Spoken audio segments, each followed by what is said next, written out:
우리의 생명 되신 주님을 찬양합니다. 귀한 찬양 감사합니다. 여러분, 나이만큼 세월이 가는 그 속도가 정비례한다라고 그렇게 흔히 이야기를 하는데요. 그래서 이제 흔히 그냥 이런 말들을 하죠.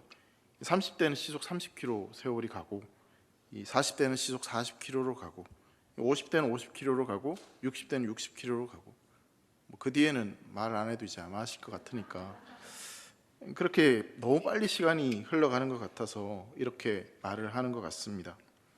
시편에서도 보면 이 세월이 쏜살같이 흘러간다라고 그렇게 표현을 하고 있습니다.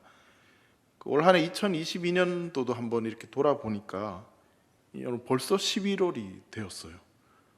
어떻게 이렇게 시간이 빨리빨리 흘러갔는지. 어쨌든 이 한 해를 좀 돌아보면서 참 감사한 일도 많고요. 또 때로는 좀 더 열심히 잘할 걸 후회되는 일들도 여러 가지 생각이 나는 것 같습니다. 이제 오늘부터 전도서 말씀을 여러분들과 이제 몇 주간 좀 살펴볼 텐데요. 여러분, 이스라엘 백성들은 이 솔로몬 왕이 젊은 시절에 아가서를 기록했고, 그리고 이 장년기에 잠언을 기록했고, 그리고 젊은 시절에 어떤 그 많은 여인들과 음란함을 행하고 또 결혼하고 우상 숭배를 저질렀던 그런 죄들에 대해서 회개하면서 지나갔던 그 젊은 시절의 자신의 행동을 좀 돌아보면서 그렇게 노년기에 인생의 마지막 순간에 기록된 책이 이 전도서다, 솔로몬이 전도서를 기록했다라고 그렇게 생각을 합니다. 그러니까 전도서 말씀은 이 솔로몬의 인생 가운데 마지막 순간 노년기에 기록된 그런 책이라고 볼 수 있는 것이죠. 솔로몬이 자신의 인생을 쭉 돌아보니 참 시간이 빠르게 흘러왔는데 참 젊었을 때 좀 이렇게 살았으면 좋았을 걸, 저렇게 살았으면 좋았을 걸, 그런 어떤 후회와 또 번뇌가 있는 그런 순간에 이 말씀을 기록했다는 것이죠.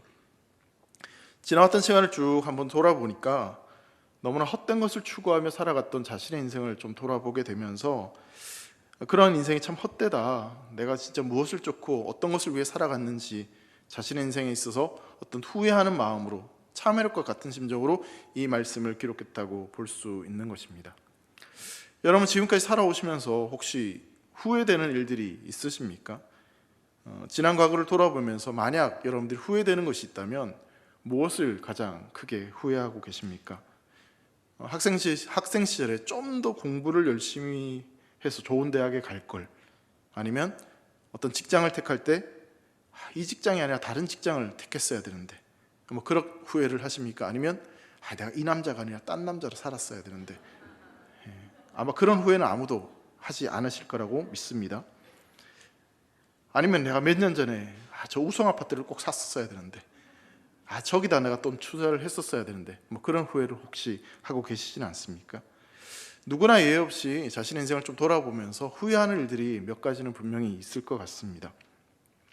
그런데 만약에 여러분 며칠 뒤에 내가 죽음을 맞이하게 된다면, 하루 뒤에 죽음을 맞이하게 된다면, 그렇다면 그 죽음의 순간에 가장 후회되는 것이 과연 무엇이 될까요? 더 좋은 직장에 못 들어간 것, 아니면 더 좋은 아파트에 살지 못했던 것, 아니면 사랑하는 가족과 더 많은 시간을 보내지 못했던 것, 여러분 어느 것이 가장 후회가 되겠습니까? 아마 어떤 분들은 죽음은 나와는 너무나 거리가 먼 이야기이기 때문에 그런 걱정 안 하셔도 됩니다 라고 말할 수도 있을지 모르겠습니다. 그런데 여러분, 죽음이란 것은 사실 우리가 예상하지 못했던, 그러니까 우리가 알지 못하는 순간에 불현듯 찾아오게 되어 있습니다. 그리고 또한 모든 인생은 죽음이란 것을 경험하게 되죠.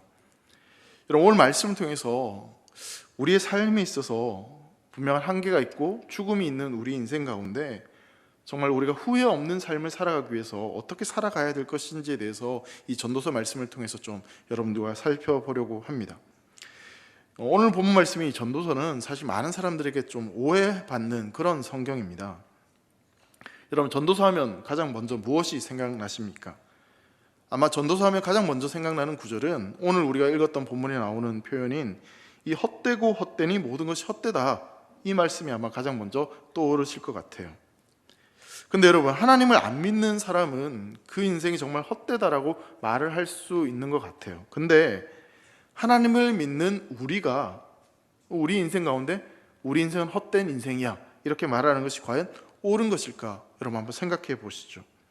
우리 인생을 주관하시고 우리에게 영원한 생명을 주시고 또 우리의 삶을 붙잡고 계시는 그 하나님께 살아 계신데, 또 그 하나님 우리를 택하시고 우리를 불러주셔서 우리는 하나님의 자녀인데, 그런데 그런 우리가 모든 것이 헛되다라고 말하는 것이 과연 옳은 것일까를 한번 생각해 보게 되는 것이죠. 또한 하나님의 말씀인데 그 말씀 가운데 이렇게 뭔가 허무한 인생을 읊조리는 이런 표현이 들어가 있는 것이 과연 옳은 것일까라는 생각을 하기도 합니다. 근데 여러분, 이 결론적인 이야기이긴 하지만 전도서는요, 하나님 없이 살아가는 인생은 결국 헛된 인생이라는 것을 우리에게 말씀하기 위해서 이 전도서 말씀이 우리에게 주어진 것입니다. 그러니까 전도서는 인생을 헛되이 살지 말고, 그러니까 뭔가 부귀영화과 모든 것들을 다 누리고 살았지만 결국 세상의 것을 누린 인생은 헛된 인생이다. 그러니 그런 헛된 인생을 살아가지 말고, 헛된 삶을 쫓아가지 말고 영원한 삶을 향해서 나아갈 것에 대해서 말씀을 하고 있는 것이죠. 그래서 사실 헛되다라는 표현들이 계속해서 반복해서 등장하는 것입니다.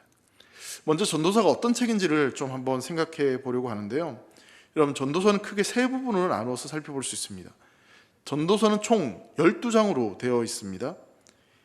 1장 1절부터 우리가 읽었던 11절까지의 말씀이 이 전도서의 시작, 서론이라고 말씀드릴 수 있습니다. 그리고 이 12장 8절부터 14절까지가 전도서를 마무리 짓는 결론 부분입니다.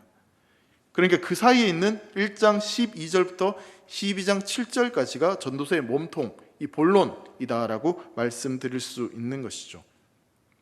자, 그런데 시작 부분과 이 마지막 부분은 이 3인칭 시점으로 기술되어 있습니다. 서술되어 있는데, 전도서 1장 2절 말씀을 한번 보시면요, 전도자가 이르되 헛되고 헛되며 헛되고 헛되니 모든 것이 헛되도다라고 이렇게 말씀을 하고 있습니다. 3인칭 시점으로 말씀을 기록하고 있고요. 그 마지막에 12장 8절 말씀 오면 전도자가 이르되 헛되고 헛되도다 모든 것이 헛되도다라고 같은 표현이 반복되고 있습니다. 그러니까 처음 시작과 끝에 마지막 부분이 이 같은 표현이 반복되고 있는 것이죠. 여러분, 성경을 보면 처음과 마지막이 이렇게 동일하게 반복되는 그런 구조를 종종 살펴볼 수 있습니다. 이것을 가르쳐서 이 샌드위치 구조다라고 이야기를 하고요, 영어로는 인클루지오 기법이다 이렇게 이야기를 합니다. 그러니까 글의 어떤 전반부와 마지막 후반부에 이 가장 핵심적인 주제를 처음과 끝에 배치를 하고 그 주제를 설명하는 내용을 중간에 끼워 넣어서 이 양쪽 끝에 있는 이 핵심 메시지를 더욱더 강조하는 그런 기법이 바로 이 샌드위치 기법, 인클루지오 기법이다라고 이야기를 하는 것이죠. 자, 그런 차원에서 본다면 이 전도서는 가장 처음 시작할 때 서론과 결론에 반복되는 표현, 이 모든 것이 헛되도다, 이것이 바로 전도서에 있어서 가장 중요하고 가장 핵심적인 메시지다라고 말씀을 드릴 수 있는 것이죠. 가운데 있는 이 본론은 모든 것이 헛되다는 것을 설명하기 위해서 그 설명하는 내용이 중간에 기록되어져 있는 겁니다. 그래서 정말 중요한 것은 이 전도서를 볼 때 우리가 중요하게 살펴봐야 될 것은 헛되다는 이 단어가 과연 어떤 의미를 가지고 있는지에 대해서 우리가 깊이 살펴봐야 된다는 사실입니다. 자, 전도서에 나오는 이 헛되다라는 단어는 히브리어로는 헤멜이라는 단어입니다. 헤멜. 한번 따라해 볼까요? 헤멜. 헤멜. 이 전도서 살펴볼 때 이 단어를 여러분 굉장히 잘 기억하셔야 돼요. 여러분, 이 단어가 전도서에 총 몇 번 나오냐면 38번 사용되어집니다. 이 전도서가 12장까지 있다고 말씀을 드렸어요. 그러면 38번 사용되었으니까 한 장당 몇 번씩 등장하는 것이 되겠습니까? 네, 3번이에요. 이걸 맞추시네. 죄송합니다. 여러분, 이 헤멜이라는 단어가 여러 가지 좀 의미들이 있는데 이 두 가지로 좀 크게 좀 살펴보려고 해요. 첫 번째로는 이 헤멜이라는 단어는요, 입김, 수증기, 바람 이런 뜻을 가지고 있습니다. 입김, 수증기, 바람 이 뜻이 있고요. 두 번째로는 허상, 공허, 덧없음 이런 뜻을 가지고 있습니다. 기본적으로 헤멜이라는 이 단어는 입김, 수증기, 이 바람이라는 뜻을 가지고 있어요. 거기에서 파생되어져서 다른 의미들이 나왔다라고 보시면 됩니다. 자, 그러면 여러분, 입김, 수증기, 바람의 공통점이 여러분 뭐라고 생각하십니까? 잠시 동안 있다가 사라지는 것. 이게 바로 입김, 수증기, 바람의 공통점이죠. 분명히 있기는 있는데 아주 잠깐 있다가 금방 어디로 가는지 사라지는 거죠. 한번 예를 들어 볼까요? 여러분, 그 생일 케이크에 초에 불을 붙이지 않습니까? 불을 붙이고 나서 생일 노래를 막 불러요. 부르고 나서 초에 불을 끕니다. 그러면 어떻게 되죠? 연기가 나죠. 그리고 불을 껐으니까 연기가 나고 냄새가 납니다. 그런데 그 연기가 어떻게 되죠? 금방 어디로 갔는지 사라집니다. 저희 애가 막 그러더라고요. 연기 찾아달라고. 사라졌다고 막 그러더라고요. 근데 제가 어떻게 찾습니까? 찾을 길이 없죠. 그 연기가 도대체 있긴 있었는데 어디론가 금방 사라져버리는, 여러분 그게 이제 헤멜의 뜻이고요. 또 다른 의미가 허상이라고 말씀을 드렸는데, 여러분 거울 앞에서 아침에 세수를 하고 자신의 모습을 이렇게 비춰보지 않습니까? 자, 그러면 그 안에 자신의 모습이 딱 있는 것처럼 보이죠. 그래서 때로는 야, 오늘 좀 괜찮은데? 뭐 그런 느낌이 들지 않으십니까? 그러다가 어느 순간 실수로 거울이 깨져버려요. 그럼 거울에 있던 내 비춰진 그 모습이 어떻게 되죠? 와르르 깨져버리죠. 그래서 사라져버리지 않습니까? 그런 것과 같다라는 것입니다. 이것이 바로 이 헤멜의 의미인 것이죠. 자, 헤멜의 뜻은 입김, 수증기, 바람. 있긴 있는데 어디론가 사라져버리는, 그러니까 실체가 아닌 그냥 사라져버리는 그런 것이다 라고 이야기를 하는 겁니다. 자, 성경에서 이 헤멜이라는 단어가 어떻게 사용되는지를 한 군데만 좀 찾아보면요, 시편 62편 9절 말씀 보면 이렇게 표현합니다. 아 슬프도다 사람은 입김이여 인생도 속임수이니 저울에 달면 그들은 입김보다 가벼우리로다 라고 이야기를 합니다. 그러니까 우리 인생이 입김과 같다는 것입니다. 너무나 가볍고 어떻게 사라질지 모르는 그런 존재다라고 이야기를 하는 거죠. 잠깐 있다가 사라지는 것이 바로 우리 인생, 헤멜과 같은 인생이다라고 이야기를 하고 있는 것입니다. 자, 성경은 우리 삶에 대해서, 우리 인생에 대해서 바람과 같이 짧은 인생이며 연기처럼 사라지는 그런 인생이다라고 말씀을 하고 있습니다. 그리고 그렇게 한번 사라지는 우리 인생은, 또 우리의 삶은 절대로 되돌릴 수 없는 그런 삶이다라고 이야기를 하는 것이죠. 그렇기에 성경은 우리에게 뭐라고 이야기하냐면, 그렇게 짧고 어디로 사라질지 모르는 그런 인생이기에, 한번 지나가면 다시 돌아올 수 없는 인생이기에, 그렇기 때문에 후회하지 않도록 지혜롭게 살 것에 대해서 우리에게 말씀을 하고 있습니다. 또 한 가지 전도서에서 굉장히 좀 특별한 표현이 등장하고 있는데, 오늘 본문에서도 이런 표현이 등장합니다. 해 아래에서라는 표현이 이 전도서에는 계속 나오고 있는데, 이런 표현은 전도서에서 총 29번 사용됩니다. 그러니까 전도서 이외에 다른 성경에는 한 번도 이런 표현이 등장하지 않는 거죠. 해 아래, 여러분 이 말이 어떤 말일까요? 우리가 살아가는 이 세상, 이 땅의 현실에 대해서 이야기를 하고 있는 것입니다. 그러니까 우리는 이 땅에서, 해 아래 이 땅에 살아가고 있다. 그러니까 시간과 공간 아래 갇혀있는 우리의 삶이 바로 해 아래 살아가는 삶이다. 그런 삶은 잠시 동안만 머무는 삶이다라고 이야기를 하고 있는 것이죠. 자, 전도서 말씀을 이렇게 살펴보면서 우리가 한 가지 또 발견할 수 있는 것이 있습니다. 그렇게 해 아래 살아가는 인생의 현실이 어떠한 것인지에서 전도서는 굉장히 어떤 실체적인 입장에서 우리 인생에 대해서 이야기를 하고 있습니다. 그래서 여러분 전도서를 보면요, 그 전도서의 어떤 설명들, 내용들을 쭉 살펴보면 이 전도서를 통해서 우리가 발견할 수 있는 게 뭐냐면, 하나님 없이 살아가는 인간의 실체, 실존의 모습이 어떠한지에 대해서 전도서는 쭉 말씀을 하고 있어요. 그래서 여러분, 하나님을 믿지 않던 인생이, 믿지 않는 인생은 어떤 삶을 살아가는지에 대해서 여러분 알고 싶으시다면 전도서 말씀을 쭉 읽으시면 돼요. 그러니까 하나님이 없는 인생은 다 헛된 인생이다. 거기서부터 시작해서 전도서 말씀들이 쭉쭉 기록되어 있다고 보시면 되는 거죠. 자, 어쨌든 이 해 아래 사는 인생, 우리 인생의 모습이 어떠한지에 대해서 이 전도서는 우리에게 말씀해주고 있는데요, 오늘 한 3가지 정도로 좀 살펴보려고 합니다. 첫 번째로 이 전도서에서 우리가 살아가는 삶의 모습의 현실이 어떠하냐면, 내 힘으로 내 노력으로 살아갈 수 없는, 우리에게는 어떤 한계가 있는 그런 인생이다라는 것을 이야기하고 있습니다. 여러분, 이 전도서의 저자가 솔로몬이라고 말씀을 드렸어요. 자, 근데 솔로몬을 한번 여러분 생각해 보시죠. 솔로몬은 왕으로서 그 어떤 왕보다 최고의 권세를 누렸고 최고의 부를 쌓았던 왕입니다.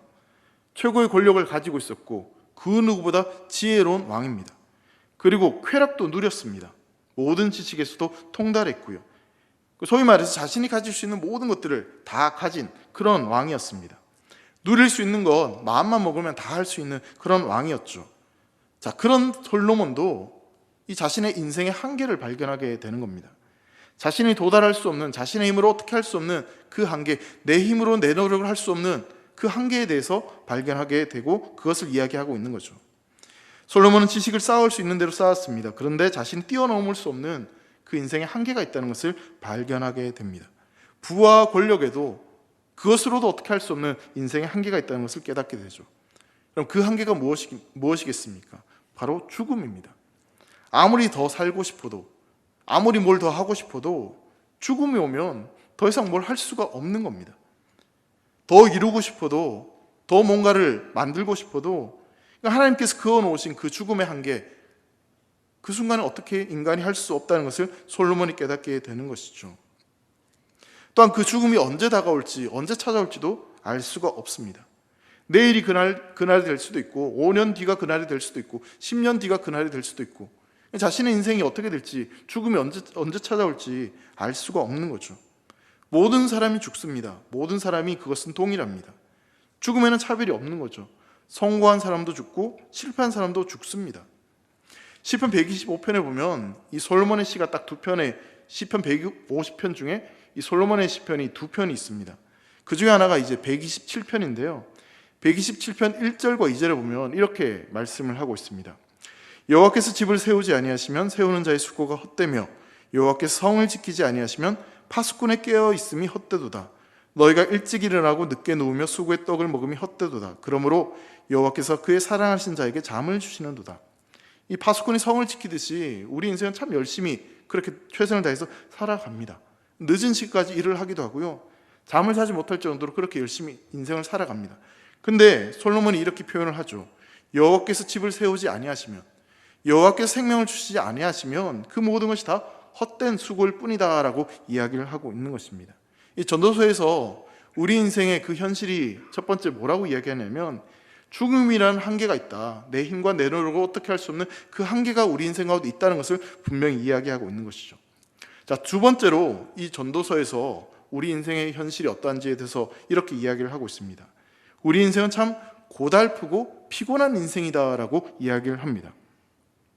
여러분, 누구에게나 인생은 참 고달픈 인생입니다. 돈이 많든 적든, 나이가 많든 적든 상관없이 여러분, 인생은 다 피곤하고 다 어려운 일이 있습니다. 저희 집에요, 초등학교 4학년생이 있고요, 4살짜리 아이가 있습니다. 초등학교 4학년 아이한테 가끔 물어봅니다. 그리고 그 아이가 살아가는 삶의 패턴을 제가 옆에서 지켜보면 아침에 일어나면 씻고 밥 먹고 학교를 가요. 학교를 마치면 학원에 갑니다. 학원을 마치고 잠시 놀다가 집에 오면 뭘 하냐면 숙제를 합니다. 그 숙제를 열심히 하다가 저녁을 먹고 또 숙제를 해요. 그러다가 어떻게 하냐면 잠을 잡니다.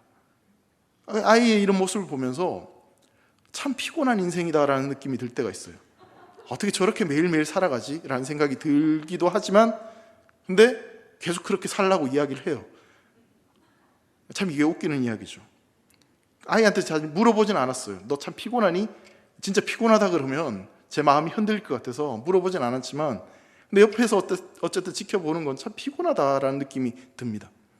저희 집에 4살짜리 어린아이도 있지 않습니까? 이 아이가 맨날 아침에, 그러니까 매일은 아니지만 일어날 때 맨날 이렇게 이야기해요. 아, 피곤하다, 조금만 더 자고 싶다, 이렇게 이야기를 해요. 근데 그 모습이 저랑 똑같아요. 저도 아침에 일어날 때 아, 피곤하다, 조금만 더 잤으면. 근데 그걸 똑같이 얘기하더라고요. 4살이나 45살 먹은 저나 여러분 다 피곤합니다. 피곤한 일이 있습니다. 여러분, 아침에 일어났을 때 정말 상쾌하게 가뿐하게 일어난 날이 혹시 1년 가운데 며칠이나 되십니까?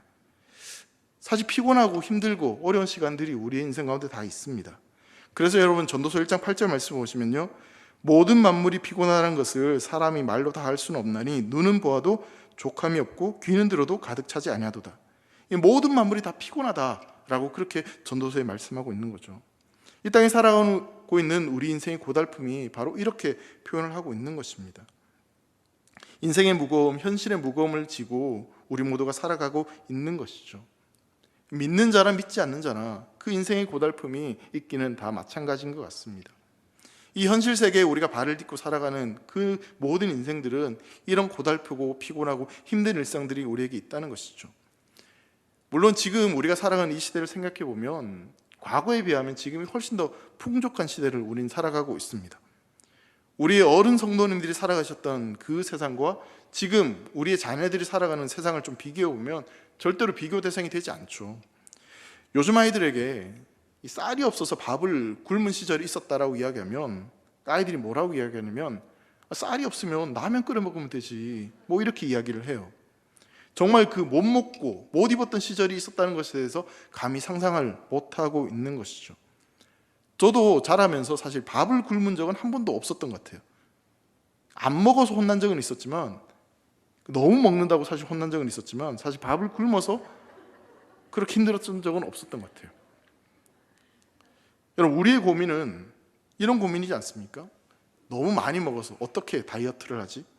어떻게 건강하게 살지? 그런 고민을 하죠. 그렇다면 지금 이렇게 풍족한 시대를 살아가고 있는 우리는 과거에 비해서 훨씬 더 행복한 삶을 살아가고 있는 것일까? 더 풍요로운 세상이 살고 있으니 인생이 더 기쁘고 더 즐겁고 더 행복한 것일까? 여러분, 꼭 그렇지 않다는 것에 대해서 여러분 다들 동의를 하실 것입니다. 여러분, 예전에 청년들이 미래에 대해서 어떤 꿈을 가지고 있었습니다. 희망을 가지고 그렇게 나름 열심히 최선을 다해 살아갔죠. 근데 요즘 청년들을 보면 참 안타까운 일들이 참 많은 것 같아요. 어떤 희망을 가지고 열심히 노력을 함에도 불구하고 그 꿈을 이루지 못하는, 그 앞을 가로막는 장애물들이 훨씬 더 많다는 것을 보기 때문에 그런 것 같습니다.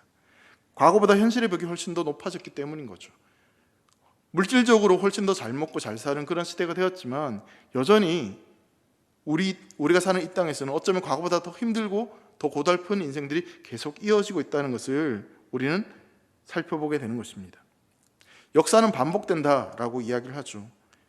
여러분, 인간의 출생과 성장, 성숙, 죽음, 사람이 살아가는 패턴은 거의 동일한 것 같습니다. 1000년 전에 살았던 사람도 2000년 전에 살았던 사람도 그와 비슷한 삶을 살아갑니다. 지금 우리가 살아가는 삶도 마찬가지고요. 우리 이후에 100년 후의 인생도 1000년 이후의 사람도 똑같이 그렇게 인생을 살아가게 되는 것이죠. 무슨 말씀을 드리냐면 우리 인생은 그렇게 고달프고 힘든 시간들이 계속 이어지고 있다라는 것입니다. 그것이 바로 우리 인생이다라고 이야기를 하는 거죠. 자, 세 번째로 전도서가 관찰한 우리의 인생은 어떤 궁극적인 만족을 누릴 수 없는 인생의 현실을 우리는 살고 있다라고 이야기를 합니다. 여러분, 인간은 태어나는 그 순간부터 끊임없이 뭔가를 갈망합니다. 새로운 것을 탐구하고 지금 나에게 없는 어떤 것을 소유하기를 원하고 있죠. 그래서 어떤 그 새로운 것을 통해서 기쁨을 얻기를 원하고 만족감을 누리고 또한 인생의 어떤 의미를 찾아가고자 하는 노력들이 있습니다. 그래서 사실 더 자극적이고 더 감각적인 것에 만족을 누리는 경향들이 있습니다. 근데 문제는 뭐냐면 그렇게 더 새로운 것, 더 좋은 것들을 소유하면 기쁨이 있긴 있지만 그 기쁨이 영원하지는 않다라는 사실이죠. 여전히 채워지지 않는 그런 우리의 그 만족감이 있다라는 것입니다. 그래서 여러분, 전도서 1장 9절과 10절 말씀을 보면 이렇게 말씀합니다. 이미 있던 것이 후에 다시 있겠고 이미 한 일을 후에 다시 할지라. 해 아래에는 새 것이 없다니 무엇을 가리켜 이르기를 보라 이것이 새 것이라 할 것이 있으랴. 우리가 있기 오래전 세대들에도 이미 있었느니라. 여러분, 해 아래에 새 것이 없다는 말씀은 인간의 그 어떤 갈망을 궁극적으로 채워줄 수 있는 것이 이 세상에는 존재하지 않는다라는 것을 말씀하고 있는 겁니다. 아무리 새로운 것이, 아무리 특별한 것이 있다 할지언정 그것을 통해서 우리의 갈망과 우리의 갈급함이 채워지지 않는다. 그래서 해 아래 새 것이 없다라고 이야기를 하고 있는 것이죠. 사실 젊은 세대들 가운데 이 새로운 핸드폰이 나오면 이 새로운 핸드폰을 바꾸려고 하는 그런 모습들이 있습니다. 내가 원하는 제품, 어떤 그것을 가지면 행복할 거야 라고 이야기를 하죠. 그래서 이 휴대폰이 새로운 것이 나올 때마다 그걸 기다리고 심지어 줄까지 서가면서 그것을 구입하려는 마음들이 있습니다. 처음에 그것을 새롭게 구입했을 때 너무너무 기쁘죠. 근데 그 제품이 좀 적응되고 시간이 좀 지나면 그 다음 제품은 언제 나오지? 그런 기대를 하게 되고 그것을 소유하고 싶은 마음이 있습니다. 그래서 여러분, 이 핸드폰 만드는 회사들은 그런 마음을 참 잘 이용하는 것 같아요. 그래서 뭔가 특별하게 달라지는 것도 없는데 번호만 자꾸 바꾸어서 뭐 이런 핸드폰 새로 나왔다 그렇게 이야기를 하고 가격은 또 비싸게 받고 그렇게 하는 것 같아요. 그거나 이거나 사실 별반 차이는 없는 것 같은데, 근데 그렇게 새로운 것을 가지고 싶은 사람의 마음을 이용하고 또 뭔가 이윤을 남기기 원하는 그런 회사의 마음이 합해져서 그런 물건들이 자꾸만 쏟아지는 것 같습니다. 성경에도 그런 여인이 하나 있었죠. 요한복음에 등장하는 사마리아 여인입니다. 우물가에서 예수님을 만났던 이 사마리아 여인도 갈망이 있었습니다. 갈급함이 있었습니다. 진정한 사랑을 만나면 자신의 인생이 행복해질 것이다 라고 만족감을 누릴 수 있을 거라고 생각을 합니다. 그래서 그녀는 진정한 사랑을 찾아 헤맸고, 그래서 남편을 5명이나 두었습니다. 그리고 이제 6번째 남편과 함께 살고 있는데, 근데 참 안타깝게도 그녀가 기대했던 것과는 전혀 다른 불행한 인생을 여전히 살아가고 있습니다. 행복한 인생을 살지 못한 거죠. 근데 바로 그때 예수님을 만나게 됩니다. 그녀의 마음속 깊은 그 갈망, 갈급함을 예수님께서 하셨습니다. 그리고 그 어떤 누구도 채워줄 수 없었던 그 갈망을 예수님께서 그 여인에게 채워주십니다. 예수님을 만나는 그 순간 그 갈급함, 그 갈망이 그 인생 가운데 채워지게 되는 것이죠. 여러분, 우리 인생에도 동일한 갈급함이 있습니다. 갈망이 있습니다. 무엇인가를 채우고 싶은 마음들이 있는 거죠. 근데 문제는 뭐냐면 이 세상 그 어떤 것으로도 우리에게는 만족할 만한 것이 없다라는 사실입니다. 성경에 나오는 이야기를 토대로 이야기하자면 우리 인생을 만족시킬 수 있는 유일한 분은 바로 예수님 한 분밖에 없다는 사실입니다. 여러분, 전도서는 그래서 결론적으로 이런 이야기를 합니다. 이 세상에 그 어떤 것도 우리를 만족시킬 수 없다. 많은 재물을 얻어도 만족할 수 없다. 강력한 권력을 가져도 만족할 수 없다. 놀라운 지혜를 가져도 만족할 수 없다. 그래서 내린 결론이 해 아래 새로운 것이 없다라고 결론을 내리고 있는 것이죠. 해 아래 새 것이 없으니 그 모든 것이 다 헛되고 헛된 것이다 라고 이야기합니다. 그렇게 바람과 같이 입김과 같이 잠시 있다가 사라지는 그것이 바로 우리 인생이다 라고 이야기를 하고 있는 것입니다. 자, 그러면서 이제 전도서는 우리에게 질문을 하나 합니다. 자, 그렇다면 이 모든 것이 또 우리가 살아가는 삶이 이렇게 헛되고 헛된 인생인데, 그렇다면 그렇게 인생을 마칠 것인가? 정말 우리에게 유익한 것이 없는가? 정말 우리에게 영원한 것이 없는가? 우리가 붙잡고 살아가야 될 것이 없는가에 대한 질문을 하고 있는 거죠. 전도서 1장 3절 말씀을 보면요, 해 아래에서 수고하는 모든 수고가 사람에게 무엇이 유익한가? 이렇게 이야기를 합니다. 말씀합니다. 인생을 살아보니 모든 것이 불완전하고 불확실하고 한계가 있고 의미가 없는데, 그렇다면 과연 무엇이 바람 같지 않고 허무하지 않고 무의미하지 않고 영원히 우리 인생을 만족시키고 우리 인생을 복되게 할 수 있고 우리 인생을 유익하게 할 수 있는 것이 과연 무엇이 있는가에 대한 질문을 우리에게 하고 있는 것이죠. 모든 것이 다 헛되고 헛되인데, 그렇다면 무엇이 진짜 우리 인생 가운데 유익하고 우리 무엇을 붙잡고 살아가야 되는지에 대해서 우리에게 말씀하고 있는 것입니다. 그 질문에 대해서 전도서는 해 아래의 세계에만 몰두하지 말고 해 너머의 세계를 바라보아야 된다라고 우리에게 말씀합니다. 해 아래가 아니라 해 너머의 세상, 즉 그 해 너머에 있는 하나님 나라를 바라보며 하나님 나라의 꿈을 꾸며 살아가야 된다라고 말씀하고 있는 것이죠. 해 너머의 세계는 바로 우리 하나님께서 계시는, 하나님께서 통치하시는 그 영원한 세계, 하나님의 나라입니다. 그 하나님 나라를 바라볼 때만이 헛되고 헛된 인생이 아니라 진정한 행복한 인생, 유익한 인생, 영원한 인생을 살아갈 수 있다라고 말씀을 하는 것입니다. 여러분, 앞서 말씀드렸지만 여러분, 이 세상에서 확실한 것은 딱 하나입니다. 그것은 바로 우리 모두 다 죽는다는 겁니다. 한 사람도 예외 없이 우리 모두 다 이 세상을 떠날 것입니다. 그런데 여러분, 동시에 확실하지 않은 것이 하나 있는데, 그것은 바로 뭐냐면 그 죽음이 언제 찾아올지는 아무도 모른다는 사실입니다. 5년 후에 올지 10년 후에 올지 그건 사실 아무도 모르는 거죠. 분명히 죽기는 죽는데 언제 죽을지는 아무도 알 수 없습니다. 따라서 우리는 우리의 인생이 사실은 긴장감 가운데 살아가고 있는 인생이다라고 말씀드릴 수 있는 것이죠. 자, 죽기는 죽는데 언제 죽을지 모르는 이 상황에서 우리가 이 땅에서 그렇다면 어떻게 살아가야 될 것인가? 무엇을 붙잡고 어떻게 살아가는 것이 정말 진정 지혜로운 인생인가에 대해서 전도서는 말씀하고 있습니다. 전도서가 말하는 그 지혜는 우리의 죽음을 기억하며 살아가라는 것입니다. 우리의 인생이 마지막이 있다는 것을 기억하며 살아가라는 것입니다. 우리 인생은 제한된 시간이고 또한 그 시간은 너무나 빨리 바람과 같이 지나간다는 것을 기억하며 살아가라는 것입니다. 잠시 동안 있다가 사라지는 것이 인생임을 분명히 기억하고 잠시뿐인 그 인생을 어떻게 살아갈 것인지에 대해서 고민하고 잠시뿐인 그 인생을 무엇을 붙들고 살아가야 될지에 대해서 선택할 것에 대해서 말씀을 하고 있는 것이죠. 지혜로운 인생이 바로 그런 인생이라면 반대로 미련한 인생은 어떠한 인생이겠습니까? 죽음을 생각하지 않고 살아가는 인생입니다. 나는 절대 죽지 않을 거야. 그래서 자신의 욕망과 자신의 생각대로 자신의 힘대로 살아가는 그 인생이 바로 미련한 인생이란 것이죠. 그래서 죽음의 문턱에서 많은 사람들이 후회를 합니다. 내가 도대체 무엇을 위해 살아온 것일까? 무엇을 붙잡고 내가 살아온 것일까? 그렇게 죽음의 문턱에서 많은 사람들이 후회를 하는 것이죠. 그래서 전도서는 우리에게 말씀합니다. 그렇게 후회하는 인생이 아니라 하루라도 젊을 때, 하루라도 빨리 그 죽음에 대해서 깊이 생각하고 그 이후에 있을 심판에 대해서, 영원한 세계에 대해서 생각하고 그것을 기억하며 살아갈 것에 대해서 우리에게 말씀하고 있습니다. 모든 사람은 죽음을 피할 수 없다. 그렇다면 살아있을 때 어떻게 살아가는 것이 가치 있는 인생이고 무엇을 붙잡고 무엇을 위해 살아가는 인생이 가장 가치 있는 인생인지에 대해서 우리에게 말씀하고 있는 것이죠. 자, 그래서 전도서 12장 1절 말씀을 보면 이렇게 말씀합니다. 한번 같이 읽어보겠습니다. 시작. 너는 청년의 때에 너의 창조주를 기억하라. 곧 곤고한 날이 이르기 전에 나는 아무 낙이 없다고 할 해들이 각각 삐져나요. 여러분, 여기 말하는 청년의 때는요 20대 30대 그 청년의 때를 이야기하는 것이 아닙니다.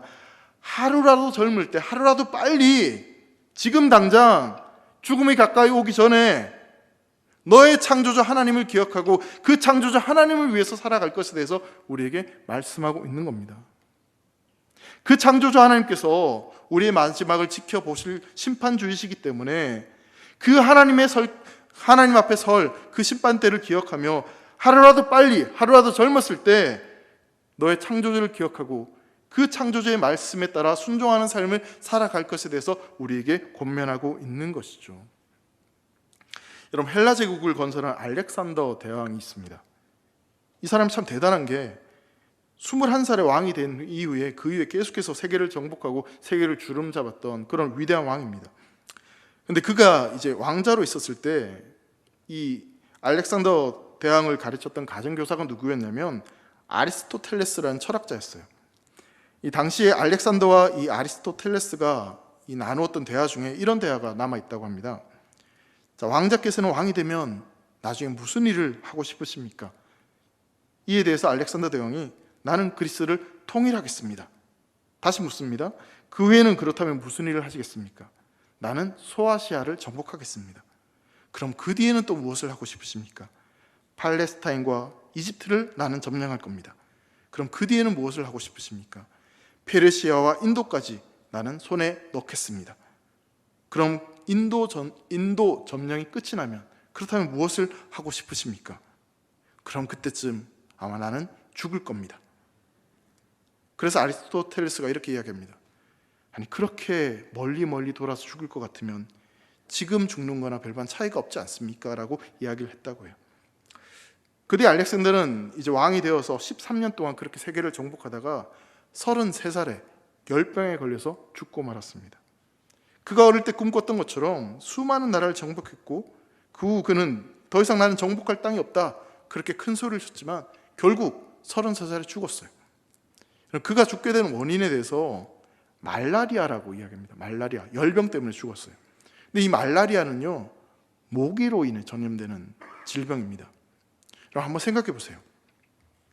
전 세계를 정복했던 그 위대한 왕이, 그 왕을 지키는 주변의 군사들이 얼마나 많았겠습니까?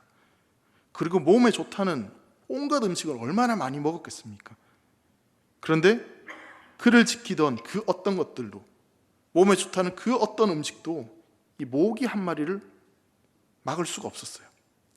그래서 그가 죽을 때 이런 유언을 했다고 합니다.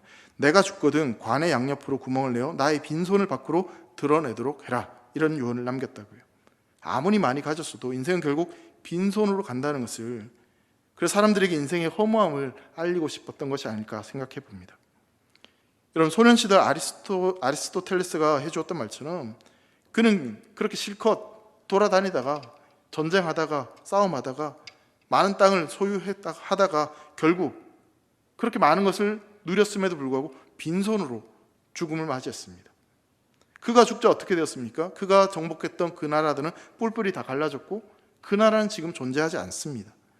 죽어라고 고생해서 그렇게 땅을 정복하고 통일하고 그렇게 뭔가를 이루었는데, 근데 그 모든 수고가 죽음이란 그 순간 모든 것이 헛되고 헛된 일이 되고 말았습니다. 전도서 말씀처럼 헛되고 헛된 인생, 모든 고생과 모든 수고들이 추운 겨울에 후 하고 불어나는 촛불을 끄는 입김처럼 그냥 그렇게 허무하게 흩어지고 말았다는 것이죠. 그렇게 알렉산더 대왕은 그 삶을 마감하게 됩니다. 그런데 여러분, 알렉산더 대왕과 같이 똑같이 33년을 이 세상에서 사셨던 한 분을 성경은 소개하고 있습니다. 그는 왕으로 산 것도 아니었습니다. 목수의 아들로 태어나서 사람들의 조롱거리와 비난과 수치를 받았습니다. 하지만 그분은 33년 동안 하나님의 뜻을 따라 이 땅에 오셨고 그 하나님의 뜻을 따라 순종하셨고 결국 십자가에 달려 죽으셨습니다. 그리고 그 십자가에서 마지막으로 그분은 내가 모든 것을 다 이루었다 말씀하셨습니다. 알렉산더 대왕이 나눴던 그 마지막 말과 너무나 대조되는 말이지 않습니까? 예수님의 그 33년간의 그 삶이 여러분 헛되다라고 말할 수 있는 사람 아무도 없습니다. 왜냐하면 그 예수님의 삶은 하나님의 뜻을 따라 그리고 우리의 생명을 구원하기 위한 그 생명의 길이었기 때문에 그 길이 가장 복되고 아름다운 길이라는 것을 우리는 믿고 또한 우리 역시 그 길로 따라가고 싶은 마음이 우리 안에 있기 때문에 그런 것이죠. 전도서 말씀을 통해서 헛되고 헛되면 모든 것이 헛되다, 여러분 이렇게 말씀하는 이유는요, 바로 우리에게 이 알렉산더 대왕처럼 그렇게 헛된 세상의 것을 얻고 누리고 그렇게 찾기 위해서 그렇게 살아가는 인생이 아니라, 그렇게 헛되게 사라지는 인생이 아니라 인생의 마지막을 기억하고 우리의 창조주 하나님을 바라보며 하나님의 뜻을 이루며 그 영원한 삶을 향해, 영원한 나라를 향해서 나아가는 그 삶을 살아가게끔 계속해서 우리에게 이러한 말씀을 하고 있는 것입니다. 이 땅은 여전히 헛되고 헛된 것일 뿐이기에 그 헛된 인생을 살아가는 것이 아니라 헛되지 않는 정말 하나님이 인정하시는 그 삶을 향해 나아갈 것에 대해서 우리에게 말씀하고 있는 것입니다. 사랑하는 성도 여러분, 인생은 헛된 것입니다. 그냥 그렇게 살면 진짜 헛된 인생입니다. 그렇게 우리 인생이 너무나 헛된 인생이기 때문에, 그렇기 때문에 우리에게는요 창조주 하나님이 필요합니다. 그 하나님께 붙잡힌 인생을 살아야지 그 인생이 바로 헛된 인생이 아닌 가치 있는 인생이 될 수 있고 행복한 인생이 될 수 있습니다. 오늘 말씀은 우리 인생 속에서 하나님을 만나지 못한다면, 창조주 하나님을 기억하지 못한다면 그 인생은 다 헛되고 헛된 인생이다라고 분명히 말씀하고 있습니다. 우리가 열심히 땀 흘리고 열심히 수고하고 나름대로 최선을 다해 살지만, 근데 그 인생 가운데 하나님이 없다면, 창조주 하나님을 기억하지 못한다면, 우리 인생의 마지막을 기억하지 못하며 살아가고 있다면 그 인생은 결국 헛된 인생이 될 수밖에 없다라고 말씀하고 있는 것이죠. 여러분, 우리 인생은 참 짧습니다. 참 빠르게 지나가고 있습니다. 저보다 훨씬 나이가 많으신 우리 어르신 성도님들 앞에서 이런 표현을 하기가 참 죄송스럽지만, 여러분 다 그렇게 느끼지 않으십니까? 2022년 시작한 지가 엊그저께 같은데 벌써 연말이 되었습니다. 자꾸 그렇게 시간이 흘러가고 있습니다. 그렇게 한 번뿐인 인생, 여러분 어떻게 살아가고 싶으십니까? 전도사가 말씀하고 있는 것처럼 우리 인생의 마지막을 기억하고 우리 인생의 창조주 그 하나님을 기억하며 살아가는 저와 여러분 되시기를 간절히 소망합니다. 그 하나님을 기억하며 살아간 인생이 후회 없는 인생을 살아갈 수 있는 비결입니다. 오늘 하나님이 나에게 원하시는 것이 무엇인지 순간순간 그 하나님 앞에 묻고 창조주 하나님께서 기뻐하시는 뜻을 따라 쫓아가는 그 인생이 바로 하나님께서 인정하시는 복된 길이라는 사실을 믿으시기 바랍니다. 인생의 죽음을 깨닫고 인생의 헛됨을 깨닫는 그 순간 우리의 삶은 창조주 하나님을 보게 될 것이고, 그 하나님의 역사를 분명히 경험하게 될 것입니다. 그 창조주 하나님과 동행하는 그 인생은 결코 헛된 인생이 아니라 정말 가치 있고 복된 인생이 될 줄 믿습니다. 짧은 인생, 헛된 것을 위해 살아가는 인생이 아니라 정말 하나님 앞에서 후회 없고 아름다운 인생을 살아가는 사랑하는 우리 대길의 모든 성도들 되시기를 주의 이름으로 축원합니다. 기도하겠습니다. 사랑하는 하나님 아버지, 해 아래 새로운 것이 없어 헛되고 무익한 것을 붙잡고 살아가는 인생이 되지 않게 하여 주시옵소서. 하나님을 경외하는 지혜로 말미암아 하나님 안에서 인생의 의미를 발견하고 헛됨 속에 살아가는 사람들에게 하나님 아래서 살아가는 인생이 가장 복되고 가장 귀한 인생임을 전할 수 있는 삶이 되도록 축복하여 주시옵소서. 우리 인생 가운데 죽음이 있음을 기억하고 우리 인생 가운데 마지막이 있음을 기억하고 이 땅의 것을 붙잡고 살아가는 삶이 아니라 창조주 하나님의 크심을 바라보며 그 말씀을 따라 살아가는 사랑하는 대길의 모든 성도들 되시도록 축복하여 주시옵소서. 감사를 드리며 사랑하는 예수님의 이름으로 기도합니다. 아멘.